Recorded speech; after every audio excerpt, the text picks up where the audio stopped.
And now it's time for Mob Talk Radio with your host, Jeff Canarsie.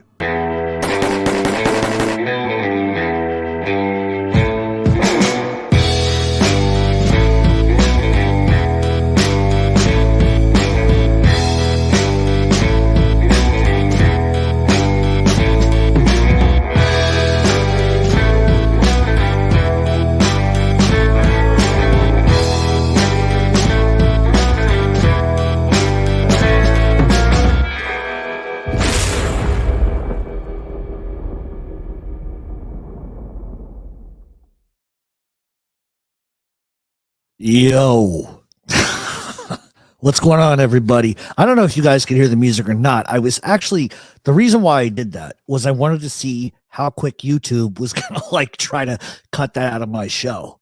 Because I'm not sure. See if somebody's saying it sounded off. So I don't know. Anyway, it's Saturday night. This was like a last minute planned deal. I got a busy couple of days ahead of me. So I'm going to stay on till about 9. But I'm going to go through the chat really quick. We'll talk about some things. It'll be open forum tonight. Ask me whatever you want. And if I have any wrenches in here tonight, please do me a favor. Just throw anybody out who starts anything. I have no time for the nonsense. Donnie, how are you, my good friend? As you can see on the bottom, we are scrolling everybody that I think that you should listen to. So I'm going to wait for it to start, and I'm going to tell you who all of these people are because it's kind of important. Because these are people always ask me what I watch. And so this is a list of people that I watch. Lights Out Radio Show. My friend Justin, if you're interested in spooks, spectrals, conspiracy theories, he's got a great radio show, which is getting ready to come back. You got the No Fly Zone with Carlos. Of course, you have the Smiths Haunted Ghost Tube. You have Fatball Sicilian. You got Gunsmoke the Don. Tyler Nolan, who is one of the world's best tattoo artists, and he has poisonous snakes as pets. The Grim Collective, Jim Cornette, Jamal, a.k.a. Jamal, and Benny Buttons, who's a rapper, a friend of mine. But as far as Tyler Nolan, he has got some of the most poisonous king cobras, you name it. He's got death adders. He's got the biggest fucking rattlesnakes I've ever seen in my life. He does a lot of scuba diving videos in and out of Florida, so that's cool. Grim Collective. These are some friends of mine out in LA who go to like graveyards. They don't really do the whole EVP thing. They do historical things like Marilyn Monroe and how she died. They visit a lot of film locations, a lot of film sets. So it's really cool. And you get the kind of whole backstory to the horror. And they're really big into horror movies. And that's kind of like why I watch them. So if you have a chance, check out any of the people that I just mentioned. It would be a solid if you did that. All right, West Texas Burrito, how are you? Grambino is in the house. Let me see. Let me go down here. I'm not expecting a whole lot of people tonight. Usually I do better when I advertise for like a day and a half. Boston Andy with Shaken. Excuse me. Let's see who else we got. James Guerrero, how are you? Scotty Bell with Shaken. Let's see who else we got here. Michael Molinari. Hi, Joy. How are you? Hope you're doing well. Michael, what's shaking? Let's see. I think that's U.S. Army Combat. I'm doing good, buddy. I hope you're doing well. I haven't seen you around a whole lot, but I hope you're doing well. I think you, like me, just try to stay away from the crazy nonsense and just do our own thing. That's what we do. John, how are you, buddy? Yes, Justice for Alan Kaiser. Please share that. Andrew White, how are you? Red Rider, BB gun. Well, right. Okay. Why doesn't that shock me? Yeah, it's amazing. I've been getting nothing but attacked by trolls for the last 2 days. Imagine that.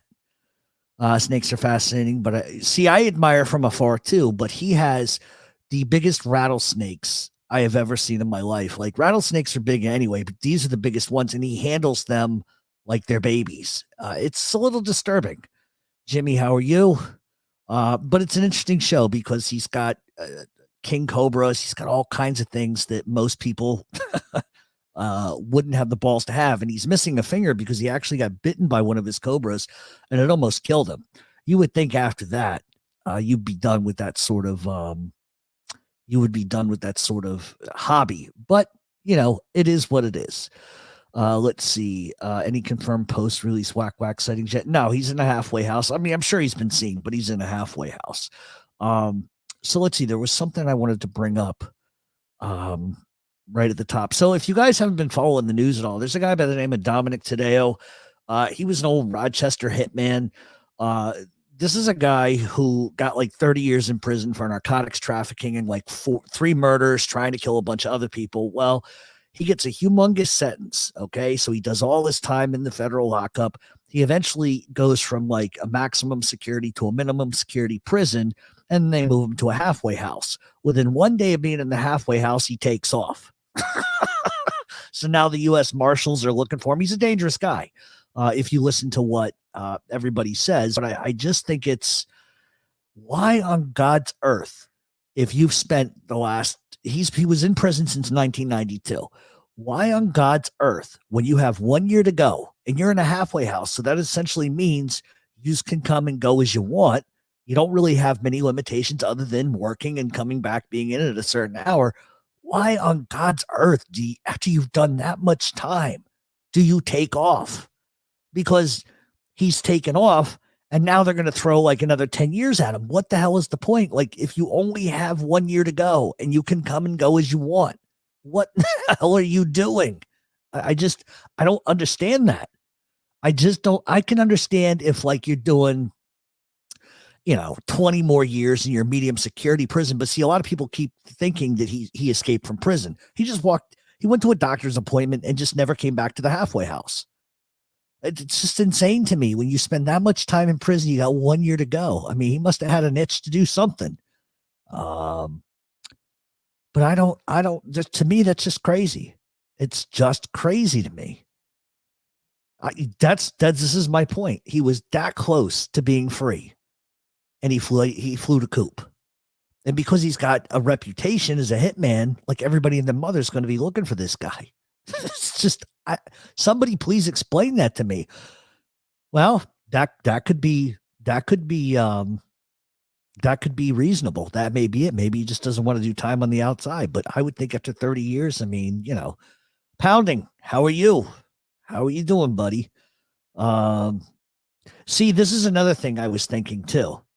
This is something that I was thinking. He escaped prison and they can't find him anywhere. But see, here's the thing. If you just go to the doctor and you don't have to be back till 10, he could have had an 8-hour heads up. So I don't understand it. Harry Anderson, this is exactly what I was thinking too. Maybe he got whacked. I don't know. What's real? What's shaken? Thank you very much. As far as Post Time Podcast goes, we do have another show coming out next week. And for those that were grossed out with the first show, boy, do we have some prizes for you for the second one. I haven't really sat down with Boss Nanny and sort of laid out the format to the next show, but it's going to be good. On the other front, let me just pop this up. If you guys are curious, we just did our 7th episode of the Lucchese crime family history. I think we're probably going to space it out to 9 shows. They're 2.5 hours a piece. So it's like 20 hours, 25 hours per crime family. We're on our last crime family. Then we're going to move into an interesting area. We're going to talk about the Irish mob, but not the American. We're going to go over to Ireland and we're going to cover, Ireland. And there's a lot of things that it can be a little dicey when you talk about that, but we're going to talk about the Canahans, Martin Cahill, who is, believe it or not, one of my heroes. If anybody said I had a hero, it would be Jimmy Burke, and Martin Cahill. We're going to talk about him. So there's a lot of stuff we're going to cover overseas that a lot of people don't cover here. Like typically here, maybe they'll cover the Cray twins, but for the most part, most other podcasts just keep kind of recycling the same story. So the only thing that I try to do a little differently is, and if I'm going to talk about Paul Castellano, for example, I'm going to talk about Paul Castellano, not necessarily Sammy the Bull, but I'm going to talk about Tommy Bilotti, and I'm going to give you the whole hierarchy. I'm going to give you the politics of it, the rackets of it, the time period and what's going on, all of the beefs that are going on. That's the difference between me and a lot of other people. I may not be the best at this, but I think I give probably as close as you can really honestly get without being there, the closest information you can get. If you guys are interested in joining that, it's $7 a month, and it is mobtalkradioshow.supercast.com. Also, if you have any questions for the show, you can reach out to us at mobtalkradioshow@gmail.com. Now, I am doing a Sammy the Bull documentary. It is finished. It is completely done. However, something kind of in the last, I would say the last 2 weeks or so, some people got in contact with me about what I was doing, and they had some information that I hadn't seen before, which is kind of cool. But there's also sort of something else I want to cover at the same time, because I believe in giving a 360-degree view of everything. I'm not going to give you just one side of it. So I'm going to give you evidence to the left, evidence to the right, and it's up to everybody else to decide. So that's why the documentary is delayed, because I want to add a couple of more things. And I also have to talk to one or two content creators that I want involved in this, just to get their point of view on it, because I think it's important. So it's pretty much done. I just have to add a couple of more things, and then I got to figure out how we're going to debut this, because there's been some other people that came to me that are would like me to put it on a bigger platform than YouTube. So we'll see. But like I said, I've got to make some edits, and I got to add some more things. And once that's ready, we'll be good to go. There is going to be a portion about Alan Kaiser in this documentary. If you're unfamiliar who Alan Kaiser is, he is a 16-year-old boy that was murdered by Sammy the Bull Gravano, where you're going to see some documents from the Freedom of Information Act, where they refused to give me any information on Alan Kaiser. Now, Alan Kaiser is not a criminal. Alan Kaiser was an innocent kid minding his business who got killed by Sammy the Bull. So naturally, if you're doing a Freedom of Information Act search, any documents that tie to him, they should readily have. But for some reason, they refuse to give it up. And a lot of that is because Sammy the Bull Gravano's name is attached to it. But I did my request with retractions on Sammy the Bull Gravano. So there would be no reason why they couldn't give it to me, but they have refused repeatedly to do that. So we'll cover that as well. Let's see if anyone wants to see a great war film. Past the Glory is one of the best. World War II stars Kirk Douglas. Anything, I personally found U.S. Army Combat Medic. I have found that a lot of things Kirk Douglas did was fantastic. I don't know the name of the film, but well, of course Spartacus. But there was one where he played like a jazz trumpet player that was really good. I can't remember the name of it. Anyone see that Sammy short where they put the plastic bag over the guy's head in the background? Okay. We have huge ragglers out here in Southern California. Joey, I'm telling you, you go to Tyler Nolan's page and you're not going to believe. I think they're Eastern Diamondbacks, but they're as big around as they are long. Like, okay, 5 to 6 feet. I get it. But these things are about like 1.5 feet, 2 foot in circumference. Go to Tyler Nolan's page. You'll see it. The names of the snakes are Batman and Robin. So there you go. Well, all I can do, Joy, is shed light on what happened to your family, what happened to your brother, and I can shed light on a lot of the lies that he told and a lot of things that were not included in the United States of America versus John Gotti.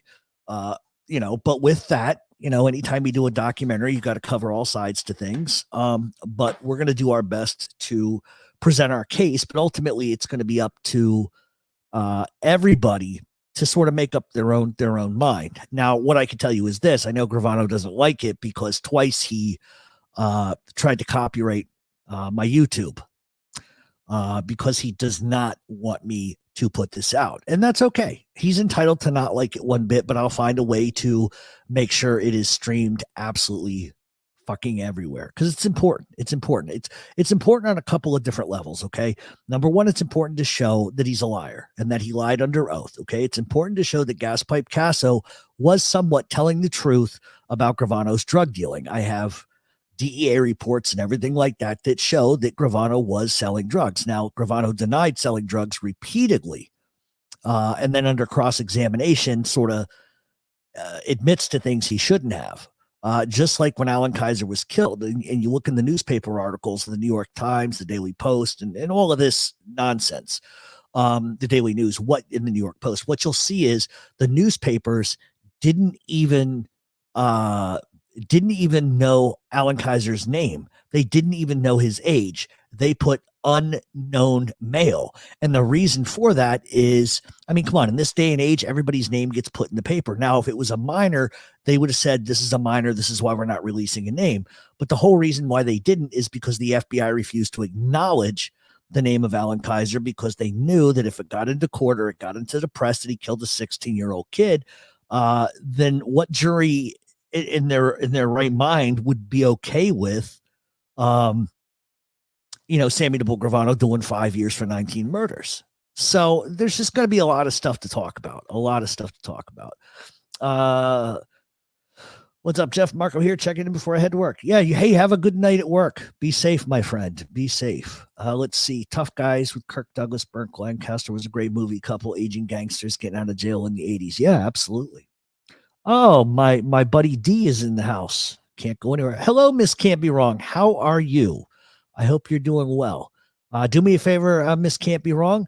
If anybody comes in and starts anything, throw them out on their heads. We're going to go till about 9 tonight. I got a big next couple of days ahead of me. So more or less, I just wanted to kind of come on here and just say hello to everybody and just keep it going with some mob talk. That's what I want to do.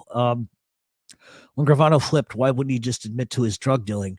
Well, no. And see, that's the point, Michael. That's the point. Why would you deny it? Well, here's the reason why. And somebody in the, I don't know if common sense is around or whatever, but maybe somebody else could maybe not back me up on this, but maybe sort of opine what I'm about to say to you. Because in our culture, okay, murder and rape are more acceptable than drug dealing. Go back to the 80s, the war on drugs. Meanwhile, the war on drugs, we're supplying cartels with drugs. We're supplying weapons to drug dealers. We supplied Pablo Escobar for I don't know how long. So the drug thing is worse in American society than murder and rape, kidnapping, and child molestation. And I can prove it. Sell a pound of marijuana, you're going to do 25 to life. Molest a child, 2 years. Rape a woman, 3 years. That's exactly why. Because society looks at drugs totally different than anything else. But I see your point. I mean, why not? I mean, in the grand scheme of things, I think murdering 19 people in a child is so much more severe than selling drugs. But, it's just one of those things. And the government knew he was selling drugs. The government knew. They had wiretaps with John Gotti on wiretaps talking to Sammy Gravano, and Sammy Gravano was talking about Gas Pipe Casso moving narcotics in Queens.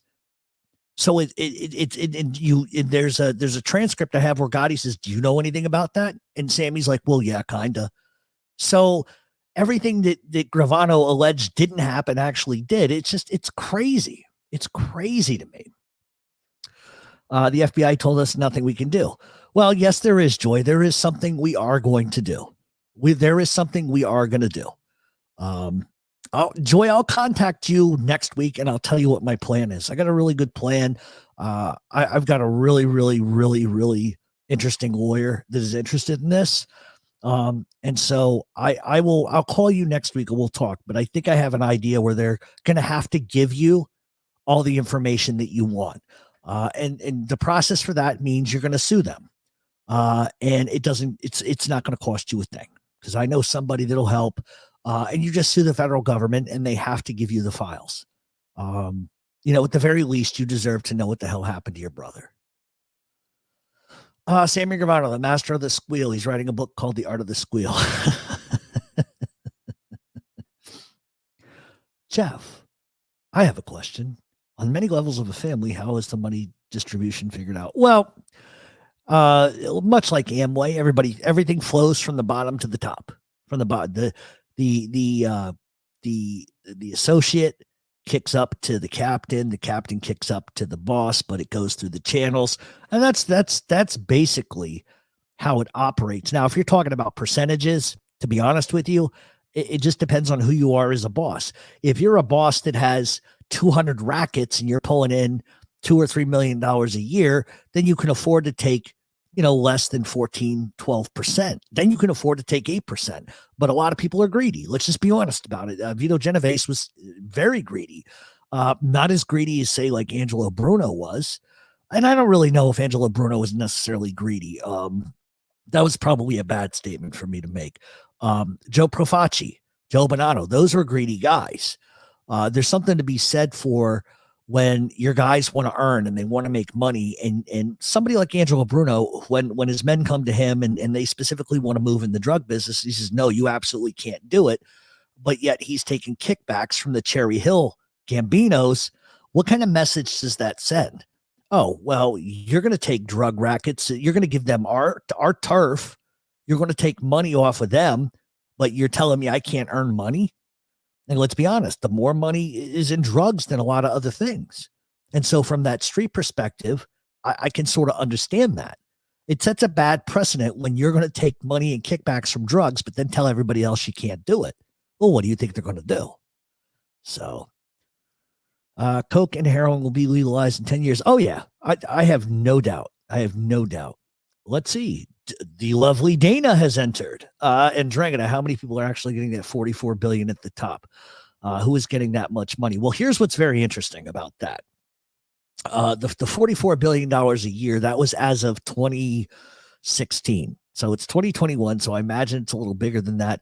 I would probably tell you that perhaps that money is spread out all over the place. Now, one thing that Ndrangheta does differently that the American Mafia doesn't do is Ndrangheta owns banks. They own financial institutions. They have inroads. Catholics, don't get mad at me, but they have inroads to the Vatican. They have financed a lot of banks personally. They finance a lot of mortgage companies. So I would estimate that of that $44 billion, I would imagine that a lot of that money goes right back into weapons trafficking, narcotics. So can I tell you specifically what the boss of Ndrangheta is getting? No, but I imagine that the $44 billion is how much the whole entire family takes in as one. And I don't know how much, because Ndrangheta operates a little bit different structurally. So I would imagine that a lot of that money is not like in liquid assets. It's going to be in like not cash assets. It's going to be in businesses. It's going to be in cryptocurrency. It's going to be in offshore oil. They'll spread it out. One of the things, and this is how Italy is really catching people, is because they're following the money trail. They don't do that in the United States. They don't follow the money trail here. What they do in this country is they get you on the RICO, they take everything, whatever. But it's like in Italy, they're like, nope, let's follow the money, because if we could take the money away from them and they have nothing, then they're going to get bold. And that's, pretty much. But I would imagine that the boss of Ndrangheta is probably a billionaire on his own. But you have to understand, Ndrangheta's 10,000 membership. This isn't like, 5 families with, maybe 2,000 members. This is 10,000. And they're in Saudi Arabia. They're in Abu Dhabi. They're in Germany. They're in France. They're in Canada. They're in the Netherlands. They're everywhere. Everywhere. Sammy's new book, The Art of the Squeal. Yep, $44 billion. And some of you may not have listened to what I had to say. Hi, Sharon. How are you?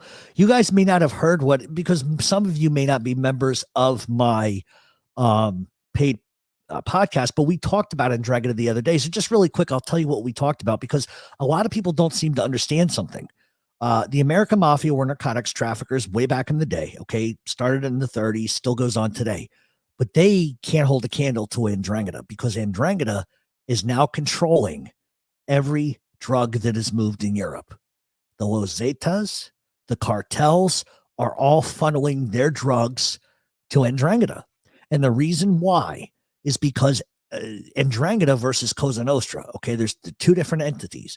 Ndrangheta has the finances to do whatever the hell it wants, whereas Cosa Nostra really doesn't.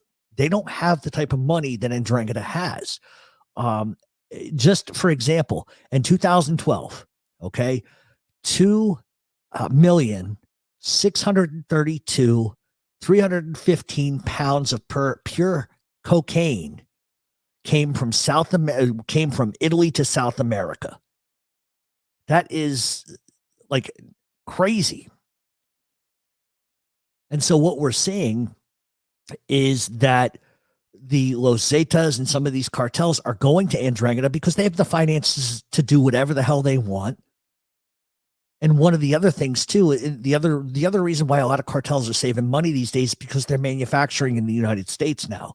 Before it was manufacture in Mexico, Colombia, wherever the hell they need to do that, and then they move it from there.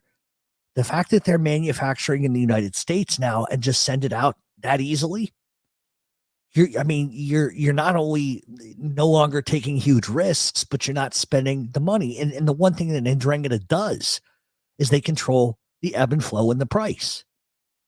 And they can sell it cheaper than anybody else because they have such a volume of it. Not only that, but the purity is insane.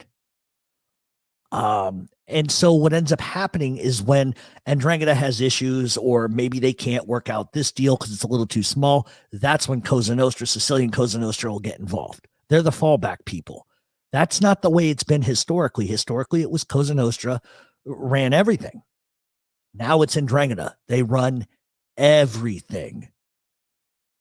And the fact that Ndrangheta is Spain is a big Marbella, Spain is a big hub. That's where all the criminals go to live because Spanish police forces don't really mess with them a whole lot. So we're seeing a lot of these organized crime families are living in Spain these days. It's crazy. But people just don't understand how big Ndrangheta really is. But they're never going to come to the United States, and there's a reason for that. It's because of the RICO laws. The RICO laws are too damaging to them. Other countries don't use the RICO law. So the penalties for what they do are a lot less. Like example, it was a couple of years ago, there were a couple of murders in Canada. Guy gets convicted of it and gets like 14 years for like 2 murders. Over here, forget it. You're done. That's lights out. 25 years to life. So the penalties are a lot less in other countries. But are they here? Of course they are. But are they going to come here in droves? No. But are they bigger than Sicilian Cosa Nostra? 100%. Hello, Stacy. How are you? The government allows drug dealing as long as it's through the pharmaceutical industry. Well, there is a lot of truth to that. Not a problem, Joy. I told you from day one, anything that I can do to help you, I'm going to do. That's what it's about. That's anybody needs help, I'll help them. Even if I don't get along with them, I'll help. That's just the way it is. Let's see.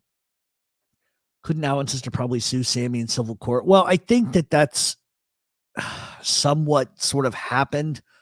And she would have to tell you like the details of that. I mean, I don't know if she got any money from it or what they did, but that's one of those things. That's just one of those things. Now, because he was real slick about how he did this because he has a Patreon account. Okay.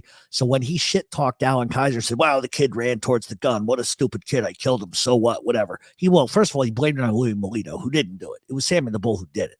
But then he said, please don't donate to my patron after this video, because he knows that if he collects on that, he's fucked.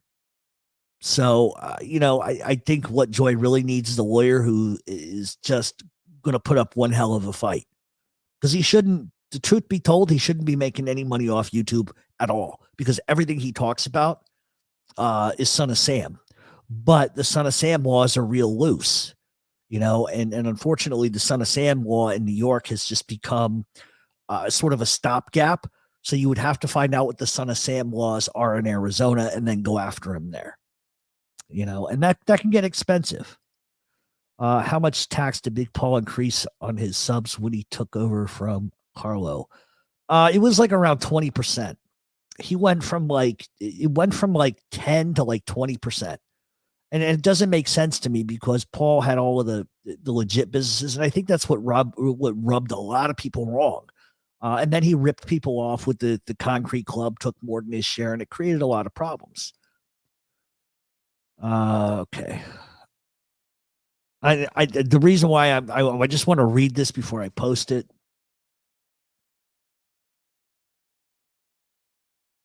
Yeah, that's a little. Hey, Peter, I understand what you're saying. I just, I've got some women in my chat And, you know, out of respect to them, I just don't want to really put that on the screen.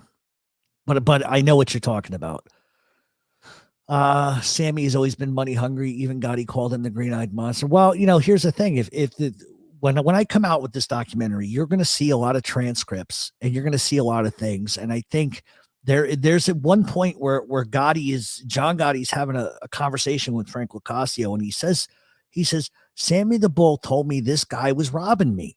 I went and talked to them. He didn't rob, this guy didn't rob me. He didn't do anything wrong. And this is when Gotti sort of realizes, Gravano's been lying. Gravano's been absorbing businesses. Gravano's been lying to me. And at that point, you know, I don't think John knew that he was caught on wiretaps. I really don't, because I don't think he ever would have uttered a word otherwise. But I think at that point, you know, that's when you make your move and kill Gravano. And I think ultimately that's what was going to happen. I think Gravano was going to get killed. But, you know, you're never going to know. Never going to know. What did I say? 2021? Let's see. What doesn't make sense is Bruno lets the Gambinos deal drugs, but then they resell back to the associate. Yeah, that's my thing. And that's my thing. What did I say? 2021? Sorry, guys. Oh my God. No, and that's the thing. Like, you don't want your guys selling drugs, but they're going to sell drugs anyway. You might as well just let them do it. Do you think John Gotti would have had? Yeah, 100%. I think that's the way that was going. Can you imagine if like Gotti kills Gravano like 2 years before those wiretaps start? Gotti has a big run then. 100% he's going to have a big run. You know? Yeah, that was part of Bruno's demise. Yeah, no, I think it was too. And it's unfortunate that that's what got him shot. But, you know, as long as there's somebody who thinks they can do a better job than you, you're always going to be in trouble. Okay. I don't care about Will Smith. Take that garbage somewhere else. Goodbye. The Vatican helped some Nazis get out of Europe after the wall, the rat line, shameful. Yeah, there's a lot of stuff historically that, you know, leaves a bad taste in my mouth too. But what are you going to do? That I'm not going to answer. You can look that up for yourself. Oh. Wait, what are as that noise you heard on your podcast? I'm lost. No, ndrangheta doesn't. And here's the difference between Cosa Nostra and ndrangheta. Everyone in ndrangheta is related by blood, not by marriage, by blood. People who are related by blood often don't rat each other out. Okay, I'm not going to give you Phil Leonetti as an example of like what not to do, but ndrangheta, and that's the other reason why cartels will deal with them. The other thing that cartels are doing now is they're structuring everything after ndrangheta. So they're sort of mimicking how they function as a group. And that's what makes ndrangheta strong, is that they don't have the fucking rats that Cosa Nostra does. They don't have rats. I live in Quebec, home of the bikers. Absolutely. Oh, Johnny the Greek. What's going on, my friend? 9, 10, 11, 12. What is it, 1 o'clock in the morning there? 1 a.m.? Almost 10 after 1 in the morning and you're up? Damn, autocorrect. What was that noise you heard on your podcast? I'm lost. Oh, now I know what you're talking about. You know what it was? My building was doing a fire drill, and the noise in the back. So Dana's thinking it was a ghost. No, what it was I heard this. I'll try to mimic it. All people on level 5, all people on floor 5 and 6. And I'm like, what in the hell is going on? And it turns out that the fire alarm was going off, and because we have security in buildings in New York. And they were like, this is a fire drill. We need everybody to come out. And she's on the loudspeaker. And all I heard was the with a ring, ring, ring, ring in the background. I'm like, what the fuck? Are aliens fucking landing in my fucking building? So that's what it was. So there was like a 25-minute delay between when I said, what the fuck is that noise? And when I was actually able to come back into my place and start the podcast over again. Let's see. Frank, how you doing, buddy?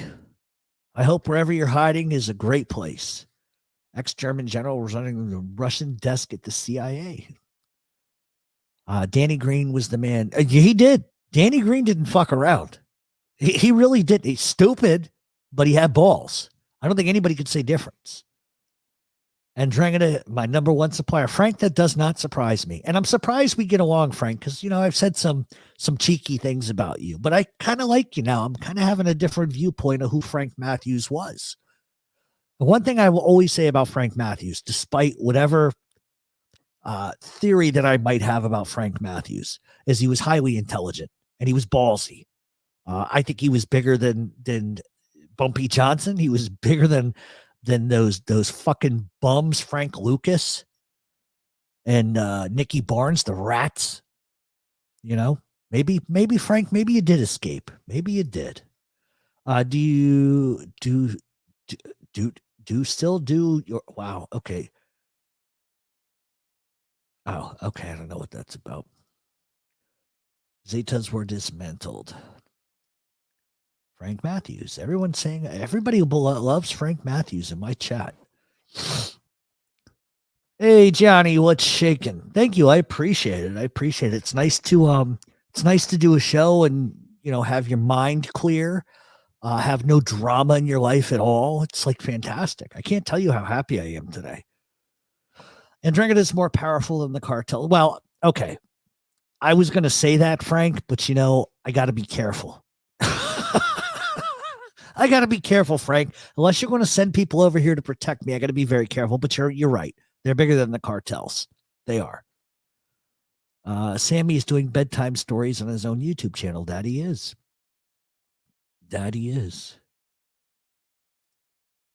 Yes, they are.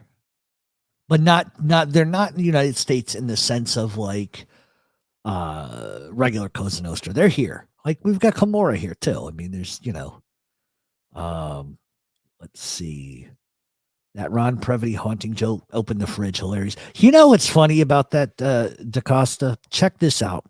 So the other night, okay, so if you were in my house, this is what you would see. I got a Frank Sinatra in my living room. I got a Frank Sinatra painting. I've got an Elvis painting, Dean Martin, Frank Sinatra painting, a Stevie Ray Vaughan painting. Then the left side of my wall, I've got like stuff signed by Jim Cornette, a painting of the Wolfman. Then I've got all my horror stuff. So the other night, somebody called me and was cracking on me about Ron Previty, saying, yeah, you better hope his ghost isn't haunting you. So I went to go in the bathroom to smoke a cigarette, but don't tell anybody. And I said, Ron Previty. And I came out and I swear to God, my fridge was wide open. I shit you not. Crazy shit goes on here. Why don't ndrangheta start spreading some of that drug money around and buy off some politicians? Because they kill politicians. They'll kill them. They have no hesitation to kill. They're like Totorina. And you know what I'm talking about, Harry. You know what I'm talking about. But you're right, though. Why not use the money in the days of owning politicians are done, but I don't know. That's a really good question. And see, this is a really good point too. I don't know if I necessarily buy this. I buy the first part of what Frank says, deep into the energy, clean energy industry. I completely buy it. And ndrangheta, see, okay, so the way you need to look at ndrangheta is take the mob, but then make them corporate. Make them very corporate. And that's really the secret to everything. Remember, it's been said, at least according to Sammy the Bull, and I don't really believe this, but according to Sammy the Bull, John Gotti had said to him that, don't worry, down the line we'll buy a president. Well, I don't think John Gotti was that fucking naive or stupid to think he could do that. But I think that that's just Sammy the Bull making shit up. But can you imagine if they did? I was the Pablo Escobar of opium. Oh, hello, Queen Victoria. Welcome to the chat. Apparently the Son of Sam laws are a joke. These guys all have books and podcasts. Yeah, no, absolutely. The Son of Sam law was actually somewhat reformed, I believe. God, I'm going to get the year wrong, so I don't want to say the wrong thing. But they made some changes that made it more difficult. Let's see. Walter Winchell was the best in mob history in the 30s. I agree with you. Totally agree with you. Totally 100% unequivocally. I have to watch the replay. Great show as always. Tonight is WrestleMania. Well, good luck. I heard Stone Cold is wrestling. Is that what somebody told me today? I haven't watched wrestling since I was a kid, so I don't know who's who, but enjoy it. Enjoy your money. Enjoy wrestling. Johnny the Greek, sounds like Paul took all the cream for himself and left the scraps for all the soldiers. And in the end, John Gotti acted first. He did somewhat well. You know what? I don't think anybody would have taken Paul out. I got to be really honest with you. John Gotti was in a very precarious situation. Okay. And this is listen, this is how I see it. If people don't like what I'm about to say, then so fucking be it. Okay. But here's the truth. John Gotti was afraid that one of a couple of things would happen. He knew that some people in his crew were selling drugs. Okay. He's not going to give them up. He's a stand-up guy, so he's going to deny it and say he didn't know anything. And I get it. Who wouldn't? Neil Delacroce at the same time knows what's going on, but he's trying to back Paul off. And so one of the things that was keeping John Gotti, at least in the periphery, safe was the fact that Neil Delacroce was still alive. The minute Neil dies, that's a fucking game changer. Now, here's my thing. I'm sure Gotti's thinking is, okay, they could shelve me, they could kill me, they could bust up my crew. I don't want that to happen. Then Gotti's pissed because Neil showed disrespect to Neil Delacroce, and John Gotti just didn't like Paul Castellano. Understandable. But the thing about it is that I don't know if John Gotti necessarily had to make that move on Paul. If John Gotti had just waited it out, Paul was going to go to jail the rest of his life anyway. But that's a situation where when your back's up against the wall, it sort of becomes kill or be killed. And I don't know many of us that would have honestly made a different decision. And he didn't do anything different that Lucky Luciano, Carlo Gambino didn't do. Because they all killed. Lucky Luciano killed two bosses. Vito Genovese helped kill Albert Anastasia for Carlo Gambino. So, I mean, it's not, and then they try to kill fucking Frank Costello. So Gotti did nothing different than anybody before him. The only reason why it was because it was headline news, front and center. If that article, if Paul Castellano gets whacked and they can't even put Gotti near that, then, because a lot of times when you say John Gotti, the first thing people say is Paul Castellano and that murder. That's what they all focus on. If that murder never happens, maybe John Gotti never becomes who he becomes. But I don't know. He sure as hell had moxie. I don't think anybody could say otherwise. He was a gangster and a man's man. There's no way around that. But for every accolade, there's always negative still. And that's just the truth. When I was in Italy a week and a half ago, I took a short flight from Palermo to Naples. Midair, the guy next to me told me that it was a jet owned by the Mafia. Owning planes in an airport must be easy money. No, 100%. I have no doubts. When I was in Italy for 2 months in, I want to say it was 2002, 2003. There's a story that I tell on this podcast over here really quick. Let me just pull it up. Oh, Lord, have mercy if I can just find this real quick. I can't seem to find it. How the hell do I? Here we go. I tell a story about the Catones. They were from Sicily. They immigrated to the United States, and they were one of the biggest organized crime crews, one of the most dangerous organized crime crews that weren't even in New York. And so when I went over to Italy, I said to Pete, I said, listen, I'm going to head over for a month or two. And he says, oh. Because where are you staying? And I said, I'm staying at the Villa Roma or somewhere in Rome for a while. And then I was going to go to Tuscany. I was going to go all over Rome, up and down the coast, because part of my family comes from Naples and Sorrento. So I wanted to go there. And he's like, you're not paying for nothing. And he said, when you get there, call this number. This guy will come get you. And let me tell you something. You want to talk like over in America, it's one thing. You can see somebody that's stereotyped. You can't stereotype them over there. They look like regular people. But this guy took me to places that when I walked in, you just knew that these were not hay salesmen. You know what I mean? It's wild over there. And they told me all kinds of grisly shit. And the big thing over there was the pigs, the boars that eat people. That's a big thing over there. Let's see. What choice did Bruno have? He owed a seat in the commission to Carlos. How can he say no to? That's a really good point too. That's a really good point. But at the same time, you have to put your family first. And I think that when you give people turf and you give them kickbacks, that creates a problem. But let me just say this. The other issue with that too was that Atlantic City. Bruno wasn't going to bend and allow anybody in Atlantic City. And so I think that if anybody had heard any whispers that Antonio Caponegro was going to do what he did, along with whoever else, which shall remain nameless at this point, the fact that he wouldn't budge on Atlantic City is a lot of the reason why I don't think all hell broke loose. Granted, the guys that took care of Bruno were killed, but I think that because after that, you look at what after Bruno's gone, first thing that's on the mind of Vinny the Chin and John Gotti is to get a piece of Atlantic City. That's what they wanted. They all wanted that. Joy Faraci, I agree, should never be allowed to profit. No, shouldn't. Any truth to Leonetti saying Merlino stole money from his grandma? Nope, certainly not true. Let me tell you something about Joey Merlino. He's a lot of things. People say a lot of things, but I'm going to tell you the difference. The people that say a lot of things would never say it to him. Joey is not the kind of guy that would rob his grandmother. Okay. Breaking and entering other houses. Who knows what he did when he was a youth? But no, Joey Merlino, never. A lot of people get him twisted. You know, he's a very family-oriented guy. Anytime you run into him, anytime you see him, how's your mom? How's your family? How's your siblings? Do you need anything? Can I help you with anything? They don't want to talk about that, but they want to talk about like the fucking demon on the perch. You know what I mean? I can't stand Brock Lesnar at all. I just don't like anything about him.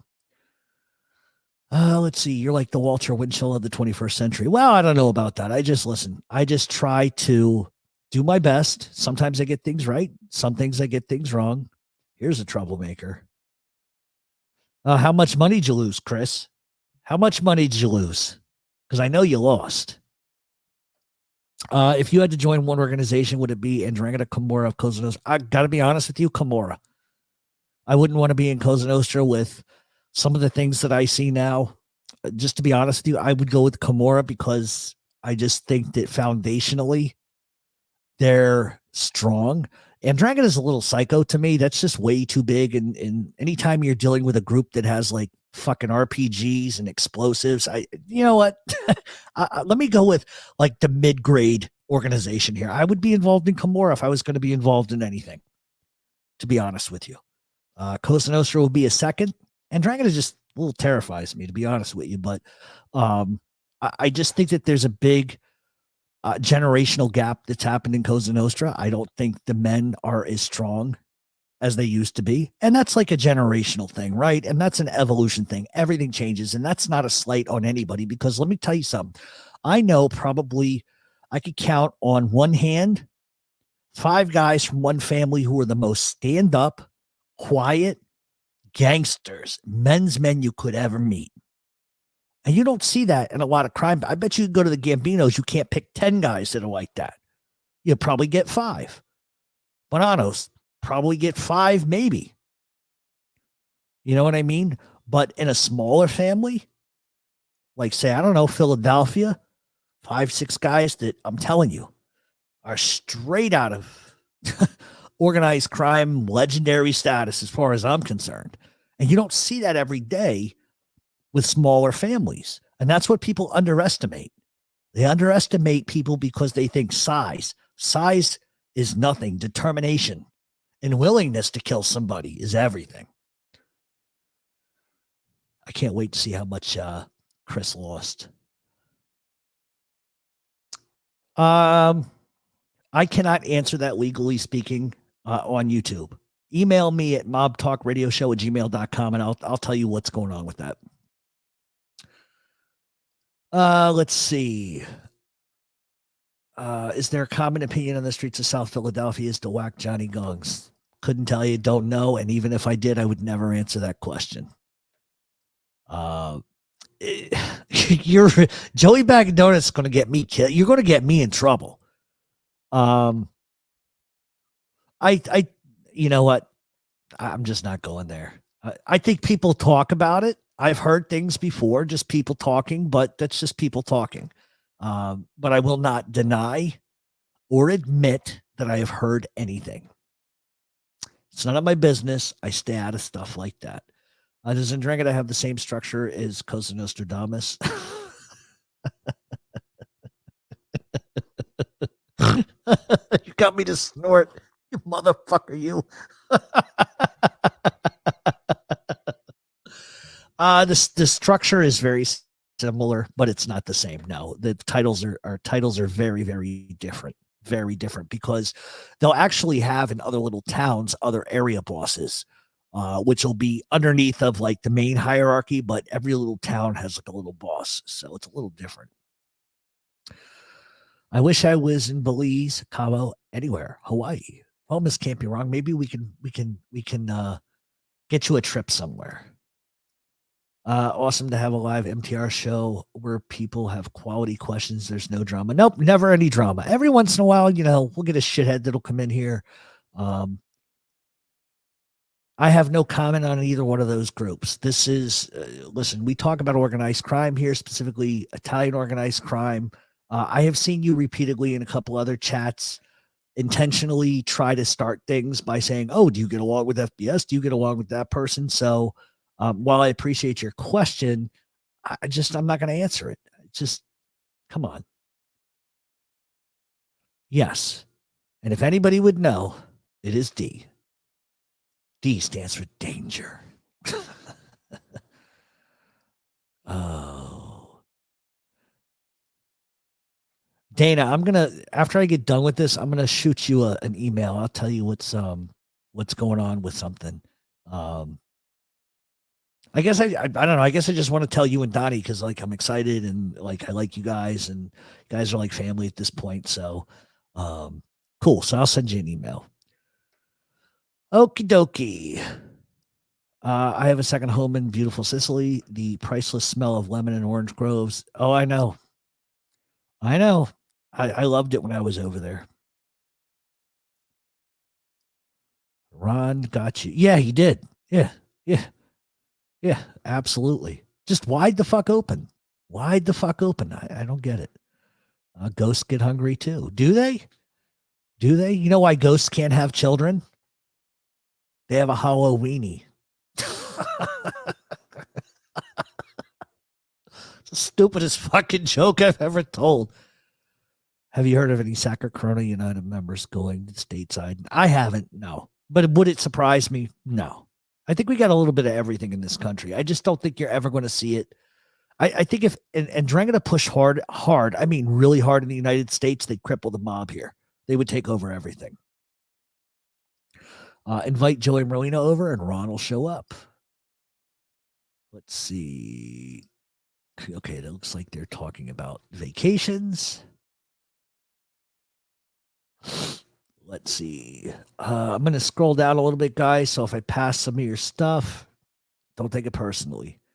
It's hard to believe that ndrangheta is as powerful as they are, considering he didn't really get going until the 50s or 60s. Well, sheer numbers, sheer volume, and sheer propensity for violence, And they fight with each other, too. I mean, everybody, that's the thing in Italy. Like, there's internal bullshit. Like here, you go back to like the 20s and 30s, people fight, shoot it out, whatever, the Colombo Wars 1, 2, and 3. But over in Italy, like they don't fuck around. They will war with other people in their own province. They don't care. Freeway Rick was the man. No chance Gotti takes over if Paul lived. No, I agree with you. Yes, I know he's full of shit. 100% Max Pause. Guy was FOS. Absolutely full of whatever. MRE is not in this chat. Maybe you meant MTR because I'm not MRE. MRE has his own channel.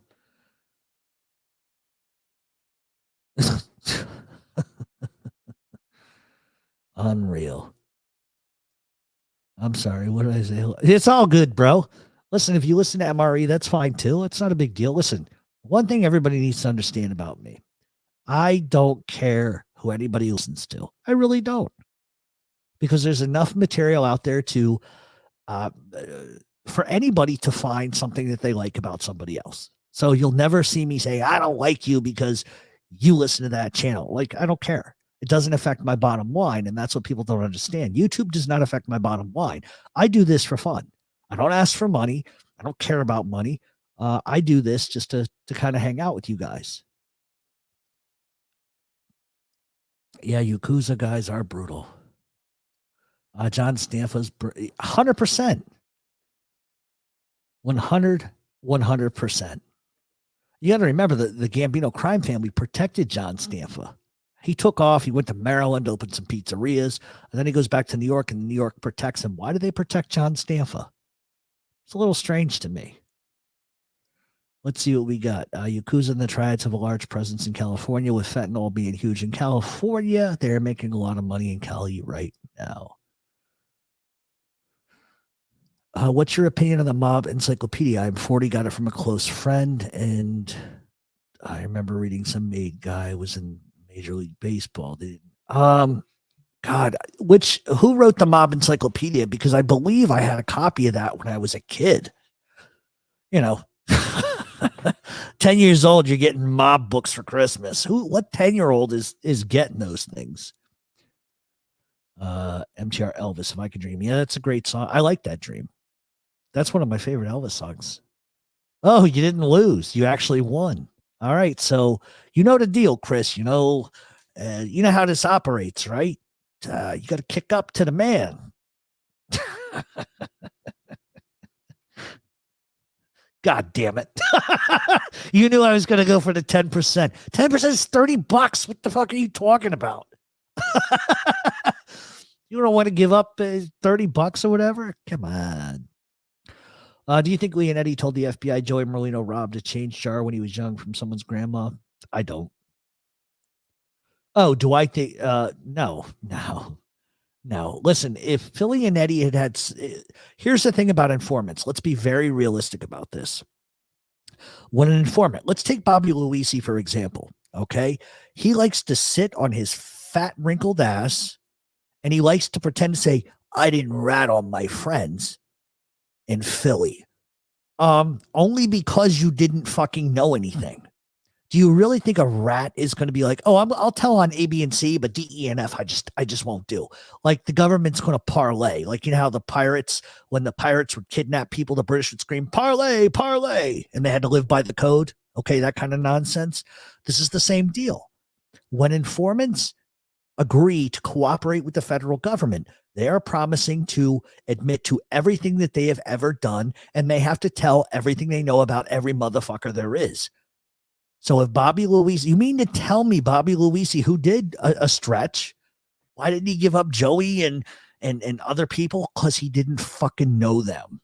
That's why. So he can sit there on his little perch of rat shit that he believes in and go, I didn't rat on my friends. It's because you didn't know anything. Because believe me, if he did, he would have given them all up. He would have given them all up. That's the truth about rats. That's the truth. They never, ever, ever, ever, ever get to pick and choose what they want to do. It's either all in or go fuck yourself. That's how it works. Oh, I thought Harry Riccobaney was tough. I love Harry Riccobaney. Who didn't? He's hilarious. He was hilarious. You guys ever see that interview with Harry Riccobaney when he was talking about Scarfo's people coming to kill him? And he's telling the story. And first of all, he looks like Danny DeVito, and he's like 3 feet tall. And he looks like a fucking caveman. He's like, yeah, I see this guy coming. I just start ducking, and he starts shooting and missing my head. And I'm laughing the whole time. And I'm like, you're a fucking maniac. And that's a guy that went and did his time and never said a word about anybody. What's up? What's up, Nikki C? Like the Hunchback. He was a pimp and a true tough guy. Yeah. Go watch that interview. Type in Harry the Hunchback Riccobaney, and there's probably the interview he did from prison where he's like telling this hilarious story about hiding under the front of his car. Like like when I was a kid, your parents are driving, you're really small. You can fit like right where your feet go in the car. You can nestle up against the heater that's coming from under the dash. Harry Riccobaney was so small, he hid there while a guy is firing shots into the car and missing. And the way he tells it, he's like, yeah, he tried to shoot me in the face. He missed twice. Like, I don't know if I'd be laughing. I'd probably be shitting myself. Well, Joey Bag of Donuts. I'm not trying to confirm or deny nothing. I'm just simply saying, you know what I'm saying. I won't give you 10% of my winnings, but I'll buy you a Peter Luger steak. Yeah, because you know I won't eat the fucking thing. If you guys are unfamiliar with, if you're unfamiliar with what that comment's about, fucking Peter Luger's. Like, everybody goes to Peter Luger's. They love Peter Luger's. The best thing that Peter Luger's has isn't their fucking steak, it's their bacon. Okay. But I go in there, the steak's going to cost me $70 fucking dollars. Guy comes in, how do you want your steak? And I think I said medium, not medium well, not medium rare, just medium, little pink in it. I'm good to go. Well, we can't do that. What do you mean you can't do that? Well, it's against our policy. Motherfucker, I'm paying $80 for this goddamn thing, this beef, which you've aged for 3 fucking months, which will probably give me some weird anal cow disease in my mouth. But if I'm going to pay $80 and then tip you $30, give me my food the way I want to fucking eat it. He says, we can't do that, sir. You might have to leave. That's why I'll never go there again. Fuck you. If I'm paying, I'm eating it the way I goddamn want. There you go. No, he didn't. Let's see. Grim Life on Vincent Price is the bomb. Are you talking about the Grim Collective? They do a lot of cool stuff. That's another channel that that's another channel that I donate to. I love their stuff. All right, guys, I'm going to skip down a little bit. So if I pass your questions, I was reading about Cookie D'Urso earlier. Didn't even know he wore a wire recorder, Big Al Bruno, and I wish Mazza kicked his ass. You know, it really happened like that. Yeah.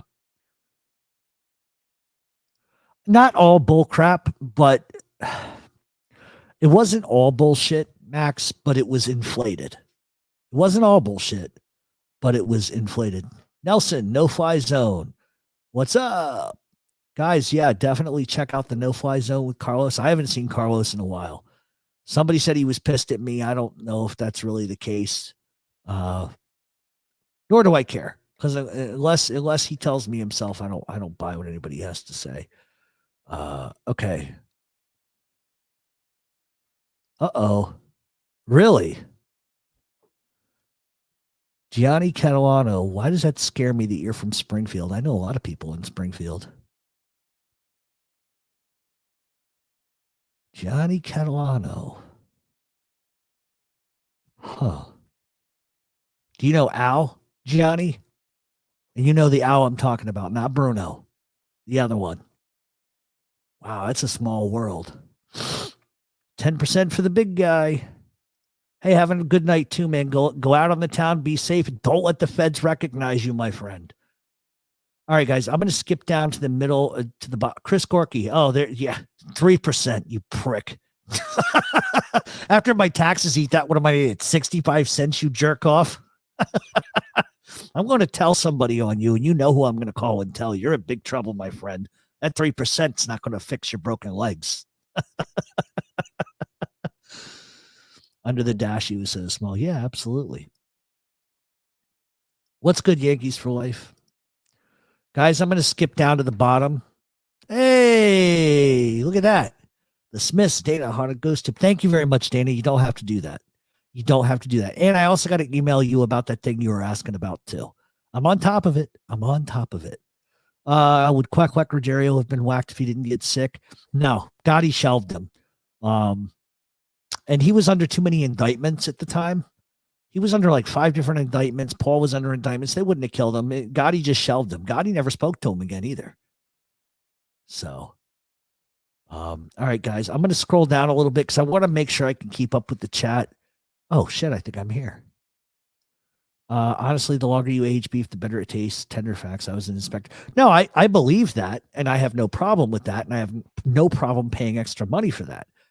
But if I'm going to pay $80, I want to eat it. If I want that motherfucker charcoal to the point where I can write my fucking name on the sidewalk with that bitch, then that's what I want. Now, I don't eat steak that way, but if that's what the fuck I want, customer's always right. Not in this fucking place.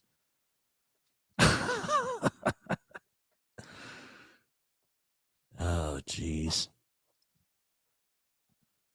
No, 100%. Well, in a way, yes. In a way, yes. In a way, yes, but not totally. I have no idea if Gianni's talking to me, who he's talking to. Just another South. Yeah, it is just another South Philly story. Yeah, I have no. Gianni's having his own conversation. I thought he was talking to me. I'm up in Springfield sometimes. Somehow I think somebody, you know what? I don't want to say anything because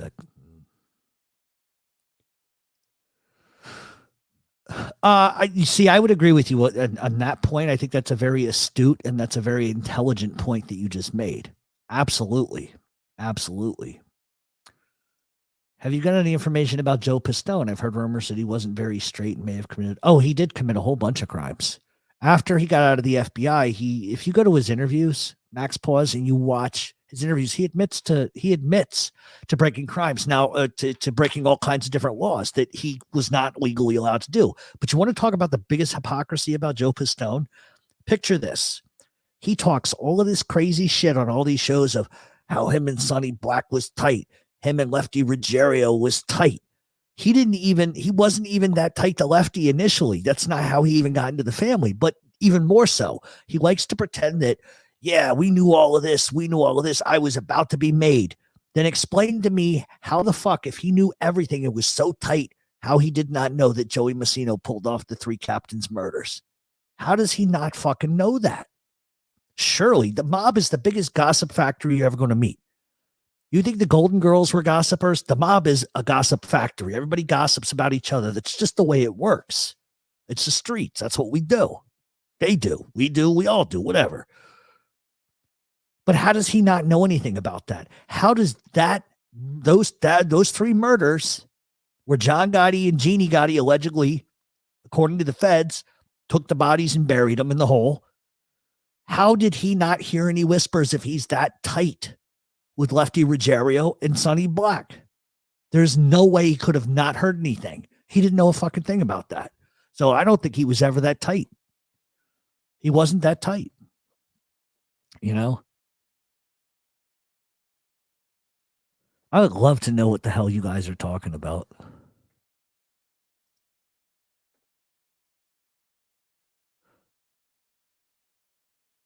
Yeah, I think we do know the same people. And I've got something there's something very interesting that I could tell you. Let me ask you a question and just say yes or no. Do you know Al personally? Because if you do, then I want to do something else.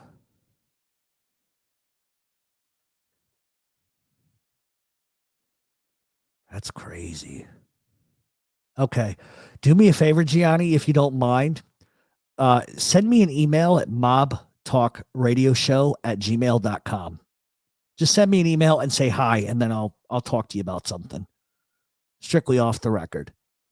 But there's something that, something I think you need to know. All right. Thank you, Gianni. I appreciate it. All right. So we got about 15 minutes left. And Gianni, if I don't get to you right away, then I'll get to you like on Monday, but I'll get to you. No, I didn't think you were, Carlos. People, you know how it is, Carlos. People like to come in and go, yo, Carlos is mad at you because you're friends with this one. And I says, let me tell you something. Carlos don't give a fuck about who I'm friends with. Carlos makes his own decisions about who he likes to listen to and not. So I don't believe any of that shit, Carlos. Please. I don't. I never did. I like Carlos. Carlos is my boy. But Gianni, yeah, I'll probably email you on Monday. So, because there's something that I think you need to, put on the carrier pigeon, if you know what I mean. I don't even, Gianni, I don't even like talking about that guy. And I apologize. I don't even mean to bring that guy up. I really don't. But anyway, but yeah, probably Monday. If not, maybe tomorrow. It's just going to depend on what I get done tomorrow. Carlos is like the wrench master. It's a shame about all of these mafia stories. Apparently, Henry Hill was not as close to Paulie as the movie man. No, he wasn't. Max, I'm telling you, I don't know if you listened to my podcast. We talked about this for like an hour. He really wasn't. He was actually closer to Lenny than he was anybody. But listen, and listen, this is with all informants and anybody else that speaks out against informants. I may not like them personally, but we all have at least the same mindset, right? All informants do kind of the same deal. They take a story and then they inflate it. They make themselves out to be something that they really weren't. Henry Hill was not a rich guy. He had barely ever had any money to rub 2 dimes to rub together. And that's the truth. One, because he had a notorious drug habit and other issues. So this whole thing of, coming home for Christmas with the 5,000, it's all nonsense. It's all nonsense. But that's the thing, right? Who the fuck wants to watch a movie where you got a gangster who can't make no money? Nobody's going to watch that. Like in Donnie Brasco, they made Lefty Ruggiero like a bum who had nothing. And that's not true. Lefty Ruggiero did have a bad gambling habit, but he wasn't poor. He wasn't on welfare. He wasn't knocking down fucking parking meters for quarters. It's all bullshit. What I can do is I will post it right here for you, Max Pause. Just go to https mobtalkradioshow.supercast.com. I wish I knew how to highlight that better. But go to mobtalkradio.supercast.com. $7 a month. What's real? I appreciate it. I love that. I love that thumbnail. That's John Gotti. It's my favorite suit that John Gotti ever wore. I love that suit. If I could wear that suit, I would wear that suit. But they all embellish stuff, Hi, Gianni. We'll tell you who we're talking about if you want to know from there that you can know about him.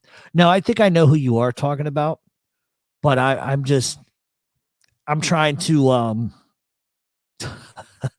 never mind. See, here's the thing. There are so many different stories. Some people say that Tommy Agro killed Tommy DeSimone. Some people say John Gotti killed Tommy DeSimone. I happen to think that Jimmy Burke did it. And there's a couple of reasons that lead me to suspect that he would have been the one to do it. But like I said, was I standing at a dinner table when it happened? Absolutely not. But I believe that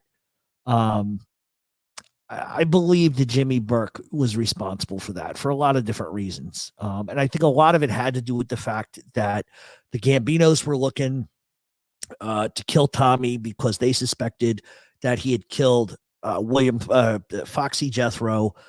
They didn't give a shit about the vein of murder at all. The Billy Bats thing, they didn't give a shit about because Jimmy Burke had taken all his rackets and made them twice as profitable. And nobody was going to touch Jimmy Burke because Jimmy Burke made the Gambinos and he made the Lucchese's a ton of money. And a lot of people were scared shitless of him. That's the truth. So when the Gambinos came knocking about Foxy Jethro, they pretty much let it be known to Jimmy that they thought Tommy DeSimone did it and they had an issue. And Jimmy Burke just buried him. He didn't give a shit. It's like, yeah, he probably did. And I can imagine the Gambinos wanted him dead. And I could see a situation where Jimmy Burke said, I'll handle it myself. It would have been a lot easier for Jimmy Burke to do that than anybody else. But does that mean that Tommy Agro didn't? No, I just happen to think that it was Jimmy Burke that did it. Just especially when you look at how mob hits are taken out, and just in general. Now, am I right? I'm not saying I'm right. But there's also the whole backdrop of the Lufthansa thing too. And, Jimmy's issue with Tommy was he wouldn't shut the fuck up. His girlfriend wouldn't shut the fuck up. His girlfriend was involved with 2 other guys who ripped off Jimmy Burke in a coke deal. So there's just a lot of there's just too many, for me, there's just too much pointing towards Jimmy Burke than anybody else with that. And it's just my opinion. I could be wrong. I could be wrong. Well, you also got to understand too, Tommy Agro was a nutcase and said a lot of crazy ass shit, and that's not to say he didn't do it. That's not to say he didn't. I just think that more points towards Jimmy Burke than it would anybody else. And think about it. Henry Hill was the last one. Henry Hill is going to get his last killed too. He was next on the list. Would Scarfo still get respect in prison? No, he absolutely did.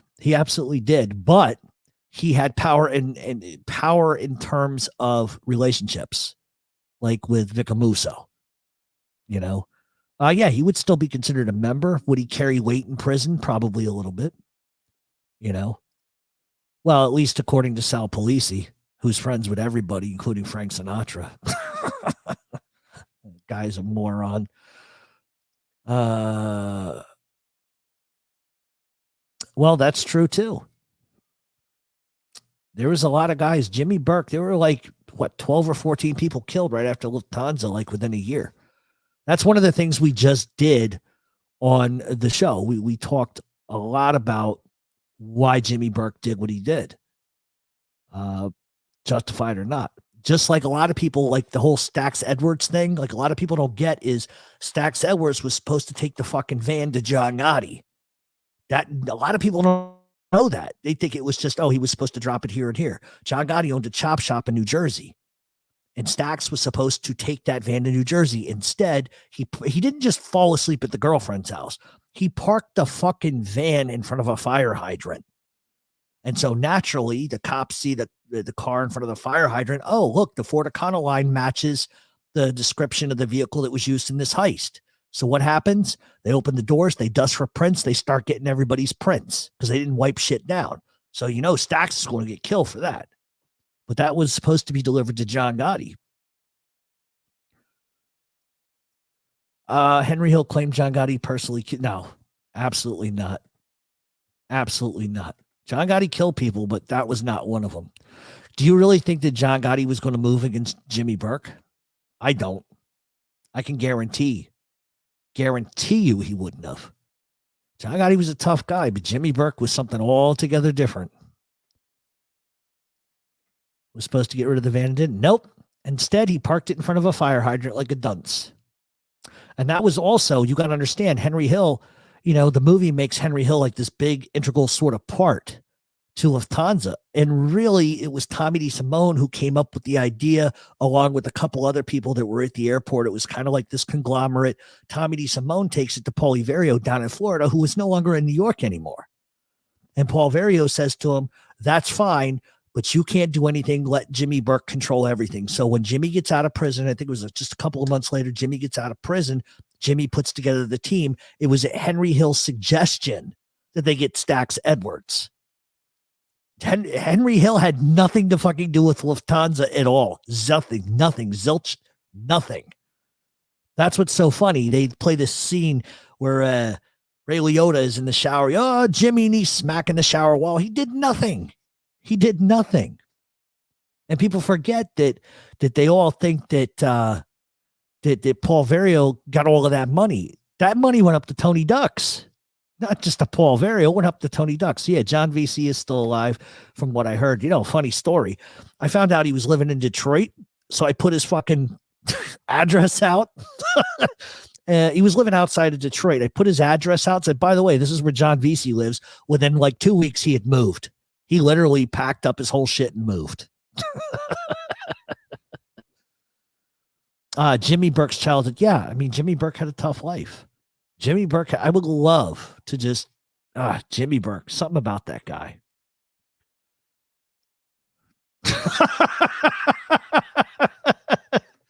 Yeah, okay. Yeah, absolutely. And Paul Verio didn't like fucking Henry Hill either. He kept Henry Hill as far away from him as he could. There's been so much that's just been distorted, but that's just reality. Stax was late to his own funeral. Yeah, he was. Wow, Hill gave that. Yeah. Yep. Funny how? How do I amuse you? You think I'm a clown? Here to make you laugh? Here to amuse you? What the fuck is so funny about me? Come on, tell me. You know what my favorite line from that is? He calls Henry he goes, I worry about you, Henry. You might fold under questioning. That's absolutely not true. That's always been the story that Paul Vario was banging Karen Hill. It's not true. You know how I know that? Because Paul Vario was impotent. Ooh, I bet nobody talks about that. Not like Sammy the Bull Gravano, who talked about Paul Castellano having a cock pump for like 3 hours. Yeah, I wanted to see it. I heard Paul had one, so I followed this guy I knew into the bathroom. And I say, yo, bro, can I see your cock? So he pulls out his cock, and he shows me how it works. I said, yo, bro, how much that cost? I shit you not. If you don't think that Sammy Gravano didn't say what I just sort of mimicked, go over to his channel and watch the 2 hours of cock pump talk. Say, hey, bro, can I touch it? Hey, bro. Forget about it. I'm serious. And Sammy Gravano wasn't called the Bull because he knew how to fight. It's because he's from Bullhead, Staten Island. That's full of shit. You want to hear something funny? Last week, this prick asked me to cruise this hit. $7,000 I charge. You're hanging over my shoulder like a vulture, like impending doom. What the fuck do you want?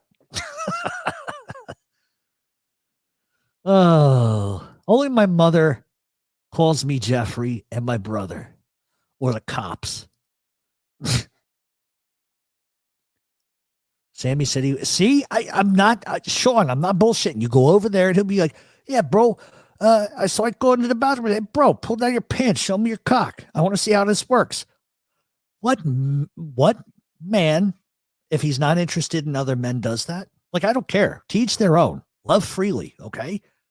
But, like, there's a thing in the streets, like, really with Italian guys, like, that's just no. But Sammy the Bull is all about seeing that cock. It's a little suspect to me.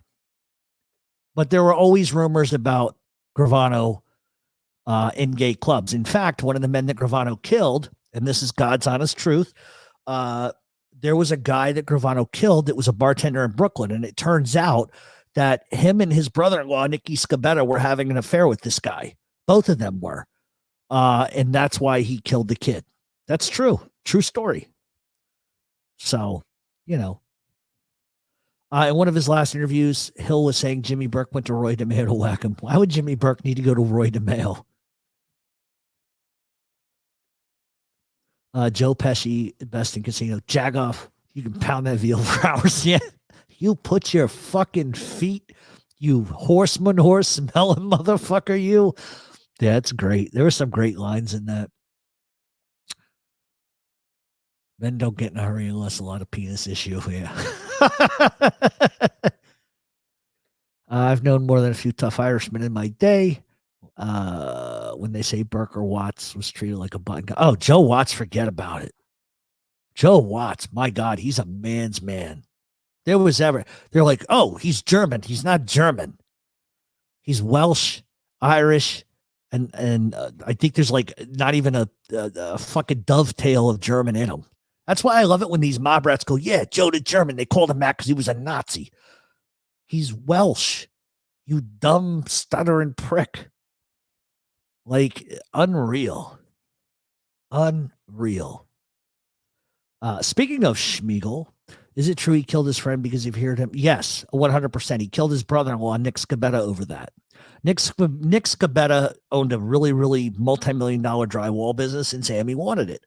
And so Sammy invented a story with John Gotti and some other people that Nick Scabetta was getting out of hand. He was a drug addict. People were getting worried that he might talk because his drugs were really bad. He was insulting people. Sort of the same thing he told them about Louis Melito.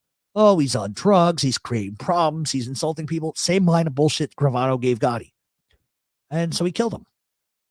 And besides, who volunteers to kill their own brother-in-law? He volunteered to do it. That tells you it's personal. Because listen, if my sister's husband was doing something nefarious, I'm not going to kill him. He said, look, if the mob's going to kill him, they're going to kill him. I'm not going to do it. I don't want to be that close to it. But when you kill somebody that close to you, that's your wife's brother, that's real personal. You know what I mean? Welsh. Excuse me. Let's see. Gravano claims Watts is a right. Yeah, but none of that's true. None of that's true. For some reason, a lot of people in the Gambinos, you know what? I'm not going to go there because if I go there, that's going to open up a door that seems to be what everybody has known for a long time. Everybody's known that. And a lot of people, when I've said that, I say, "Oh, you just don't like it. You're making it up." No, there's like tons of evidence to back it up. It's not me just fucking making up shit. He was a fucking hairdresser, for Christ's sakes. He was a hairdresser for years. He was always seen in the gay clubs in Brooklyn. This is not like, okay, and owning a gay club, Carlo Gambino owned gay clubs. There's nothing wrong with it. But there was a lot going on with Sammy Gravano. You know?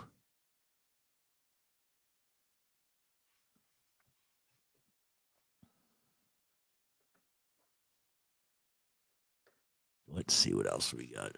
Like a story how he pulled Frank out of the car. Yeah, I know. That's another thing that's going to be in this documentary that we do. It's awful circumspect. Some of the things he said he just makes shit up.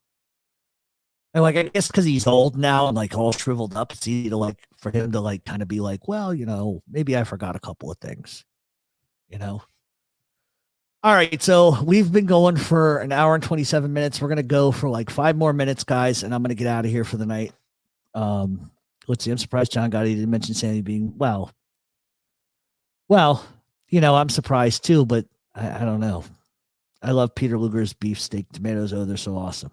All right, Barry, you love Peter Luger's. You're allowed to. I'll let you slide on that. I like everything about you, Barry, but that. I have no idea. I have no clue. And I'm going to tell you this. I think that story is bullshit. I think Chaz Palminteri told a fucking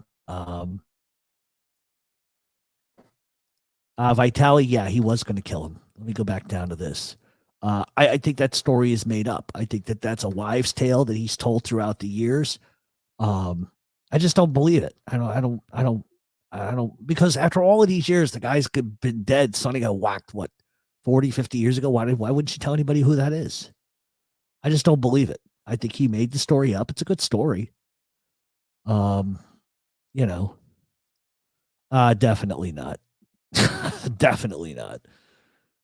Yes, Sal Vitali. When is the next talk? You mean when is the next YouTube? Well, let's see. Today is Saturday, right? Probably like on Tuesday or Wednesday of next week. Probably Tuesday. We'll go with Tuesday of next week, guys. We'll be back. The next installment of our podcast will be next Friday. We do it every Friday. Usually it gets released, in the morning or afternoon. You can go to mobtalkradioshow.supercast.com. Over on the radio show this week, we talked about the Lucchese Crime Family Part 7. It's right before Gas Pipe and a Musso takeover. It's the end of Tony Ducks. It's the commission case. We talked about the Philadelphia organized crime indictments and some plea deals that are going on, or some plea arrangements. We talked about a bunch of different stuff, We just don't talk about certain subjects. We talk about everything over there. We get personal too. Also, Post Time Podcast will be coming back next week. If you guys have not subscribed to this, please do me a solid. Go into YouTube and type in Post Time Podcast, like and subscribe. Listen to the first show. It's absolutely fucking hilarious. We will definitely have a new show for you sometime next week, probably about 2.5 hours, and probably just as naughty as the last one. Last chance, please visit our friends, Lights Out Radio, The No Fly Zone, The Smith's Haunted Ghost Tube, Fat Ball Sicilian, Gunsmoke the Don, Tyler Nolan, The Grim Collective, Official Jim Cornette, Jamal, aka Jamal, Benny Buttons. Please check out our friends. If you're interested in any t-shirts, artwork, or merchandise, head over to mtrchronicles.com. That's where you can read all kinds of articles about organized crime from a street perspective, the inside information. We also have indictments over there. So if you hit the indictment tab, you can read indictments for yourself and see what's going on in different organized crime cases.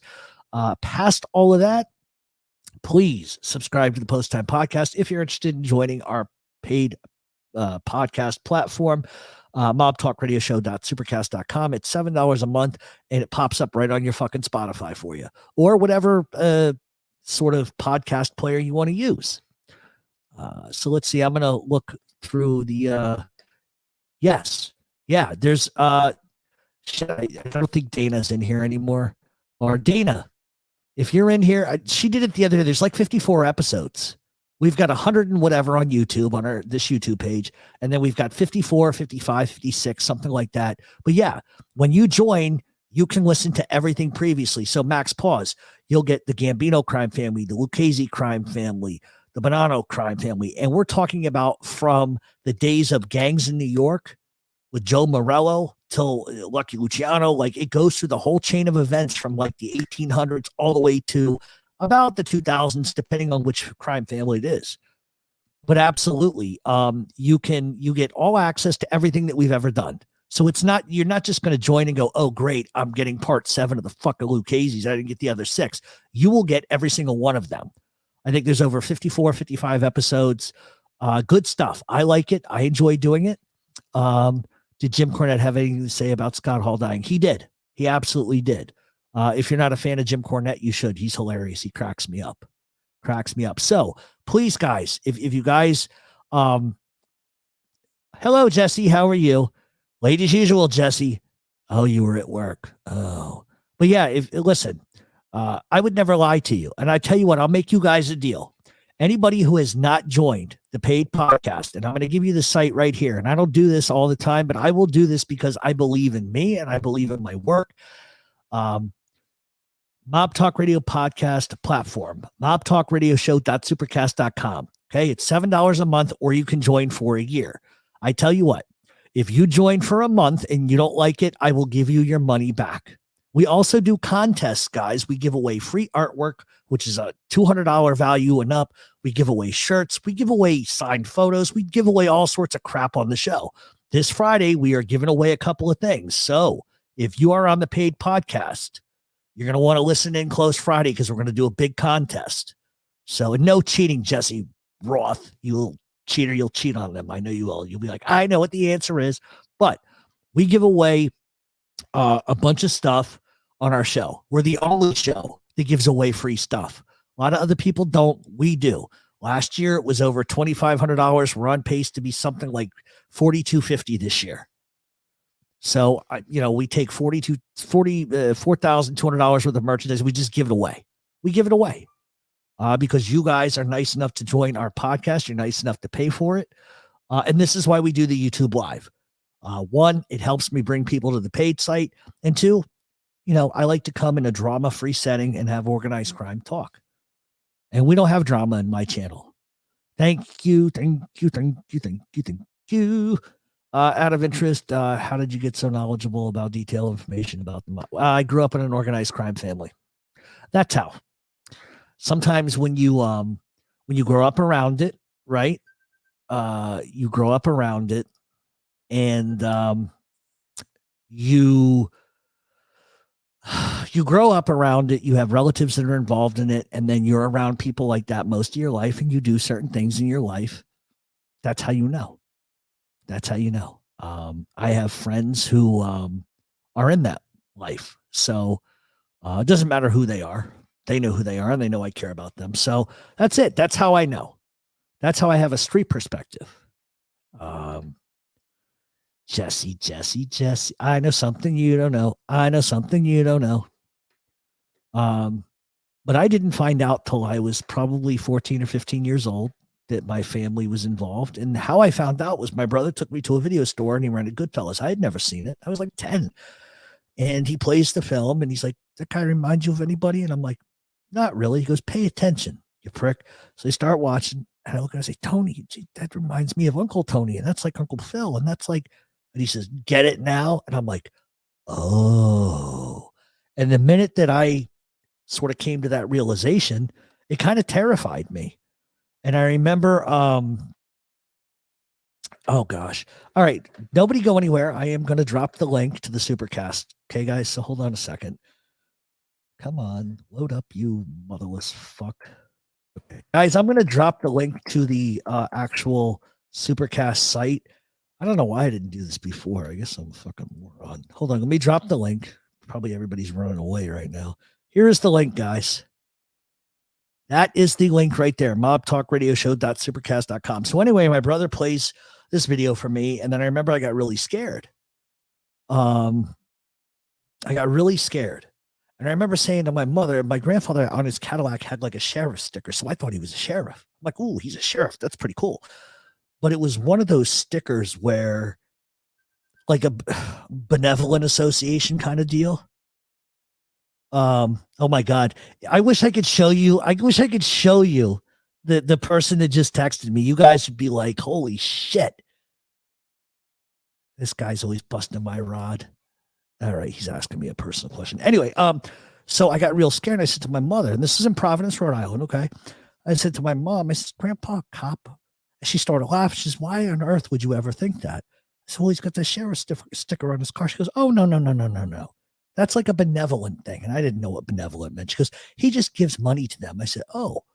I said, so if somebody came to hurt us, he would be able to pull out a gun and help. And she started laughing at me. And she said, he's not a cop.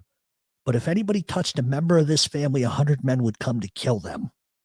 That's how I figured it out. That's how I learned. And that's kind of a fucked up way to say things, but that's how I found out, and it was kind of like off to the races after that. And there was the time that I told the story about you guys want to hear a story really quick, and then I'll get out of here. You guys want to hear a story? Hit number 1 if you want to hear a quick story. Yeah, Miss Can't Be Wrong. You're right. You donate money and you get like the little star, and it's supposed to keep you from getting a ticket. But I was a kid. I didn't know any better. I really didn't know any better. I told the story, I think once before, and then I'm going to stop, guys. I got to get out of here. But my mother was driving. Okay, here we go. I'm going to tell the story. And some of you, this may be a story you've heard before.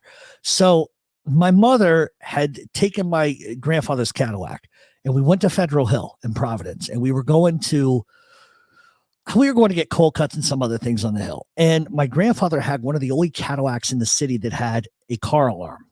Okay. And the thing was, it was one of these things where you had to reach up under the dash and hit. Can you guys hear me? Can you guys hear me? Can everybody hear me? Press number 1 if you can hear me. Hello? Okay.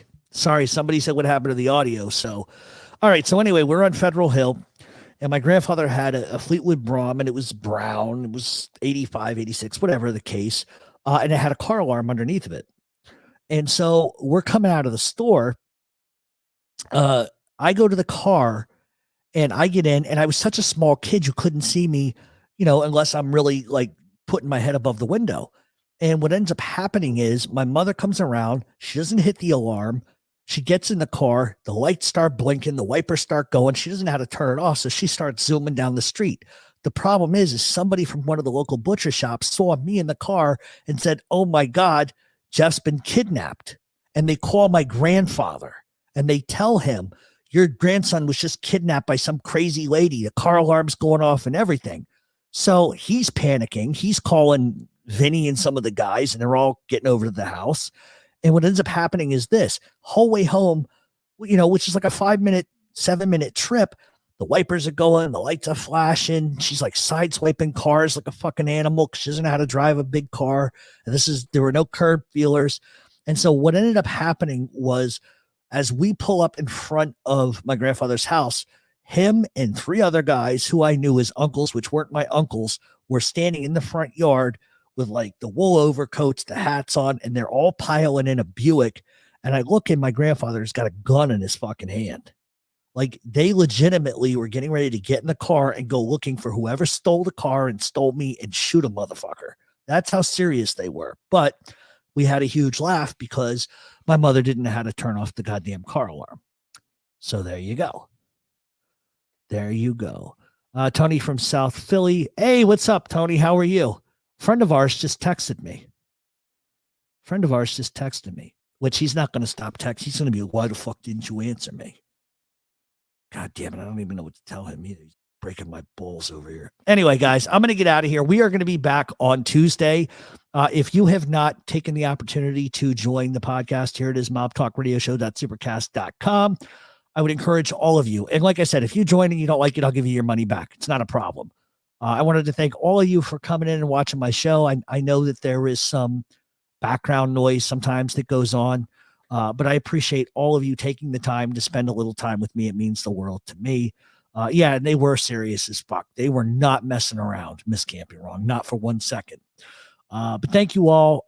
Please check out the Smiths Haunted Ghost Tube. Anthony, catch a show on the replay. Best live show, bro. Hey, thank you. I appreciate that. Dippity do. Oh God, he's banning me for sure. You're not missing it all. I have no idea what that's about. WH is banning you. I'm like, is this a serious thing? WH. Who is WH? What am I missing before I get out of here? Am I missing something, or are you guys just playing around? The Smiths, when are you guys going on? Okay, apparently it's not a serious thing. All right, good night, everybody. We'll see everybody probably on Tuesday or Wednesday.